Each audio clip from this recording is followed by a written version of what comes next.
নমস্কার বন্ধুরা, কেমন আছেন সবাই? আবার একটা নতুন ভিডিও নিয়ে আপনাদের কাছে চলে এলাম।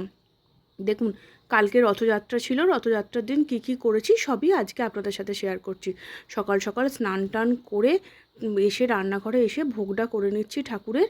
বিশেষ কিছু না, একটু ভাজা আর একটু খিচুড়ি আর পায়েস সব কিছু করে রেডি করে রেখে এসেছি। এবার চলে এসেছি ওপরে ঠাকুর ঘরে।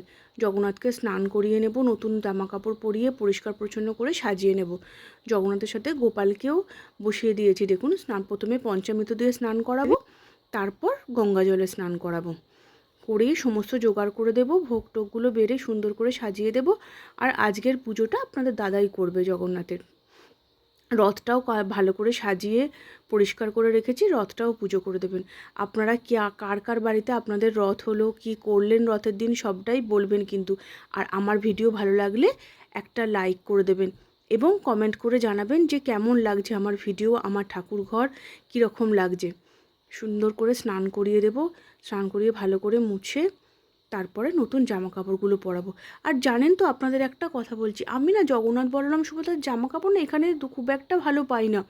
আপনারা যদি জানেন কোথায় ভালো পাওয়া যায় আমাকে একটুখানি জানাবেন। আমি অনলাইন থেকে আনাই, কিন্তু আমার খুব একটা পছন্দ হয় না।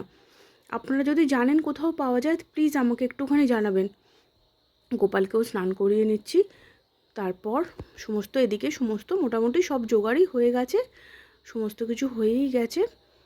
এবার সুন্দর করে গাটাগুলো মুছিয়ে পরিষ্কার করে দেব, দিয়ে আর বিকেলবেলায় রথটা টানবো, রথে বসাবো। আর সকালটায় না, আর সেই রথের ভিডিওটাও আপনাদের সাথে পরে শেয়ার করব। দেখুন, সুন্দর করে ঠাকুরকে স্নান করিয়ে নিতে হবে প্রথমে। সব কিছু দিয়ে আমি একটা জায়গায় আজকে করে নিয়েছি। পঞ্চমৃতটা একটা জলের মধ্যে জল, দুধ, সমস্ত কিছু যা যা দেবার সব দিয়ে গুলে নিয়েছি। নিয়ে পানি সংকোতে যেরকম স্নান করায় সেভাবে করিয়ে নিচ্ছি। আপনারা কি কেউ মেলায় গিয়েছিলেন কি না, কী করলেন সব কিছু জানাবেন কিন্তু। আমি তো মেলায় যাইনি, আমি সারাদিন বাড়িতেই ছিলাম। বাড়িতেই পুজো আচ্ছা করেছি, বাড়িতেই সব কিছু করে নিয়েছি। দেখুন কীরকম লাগছে আমার গোপালকে, জগন্নাথ বলরাম সুভদ্রাকে কীরকম লাগছে। এটাই আমি অনলাইন থেকে নিয়েছি। আগের বছরও আমি অনলাইন থেকেই নিয়েছিলাম। আর পুরী থেকে আসার সময় কিছু নিয়ে এসেছিলাম। আর ভোগ সাজিয়ে টাজিয়ে দিয়েছি। এবার আপনাদের দাদা আসবে, এসে পুজোটা করে দেবে। ডেকেছি, ও স্নান টান করে এসে পুজোটা করে সাজিয়ে নিয়েছি সুন্দর করে। দেখুন, আর তারা মাকেও সমস্ত কিছু, কাল তো অম্বুবাচী ছিল, সমস্ত কিছু নতুন শাড়ি টাড়ি পরিয়ে দিয়েছি, কিন্তু মাথার মুকুটটা পরানো হয়নি, ওটা পরাতে হবে ভালো করে। ধূপ জ্বেলে দিয়েছি, প্রদীপ জ্বেলে দিয়েছি, সব কিছু করে নিয়েছি। এবারে আপনাদের দাদাও এসে গেছে, ও পুজোয় বসে পড়েছে, আরতি হয়ে গেল।